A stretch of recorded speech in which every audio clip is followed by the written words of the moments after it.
Phone করে করে বলছেন কদিন আর বাঁচবে। আরে আমি এখনো অনেক দিন বেঁচে আছি, আর আমার পরের জেনারেশনও বাঁচবে, তারপরে আর যিনি আজকে মুখ্যমন্ত্রী হয়েছেন আমার অনেক শুভেচ্ছা থাকবে।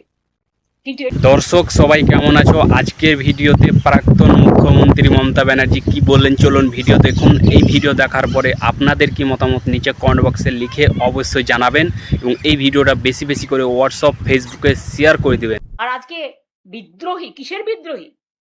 ইলেকশনের আগে পর্যন্ত বিদ্রোহ ছিল না?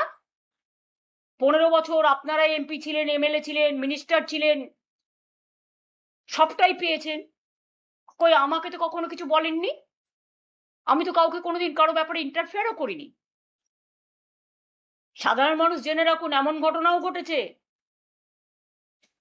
বিজেপি অ্যারেস্ট করবে ভয়ে মধ্যরাতে আমার বাড়িতে এসছে। আমি তাকে 10 দিন আমার এখানে খাইয়ে দাইয়ে সুস্থ রেখেছি, যাতে সে কোর্টে বিচার পায়, আশ্রয় পায়।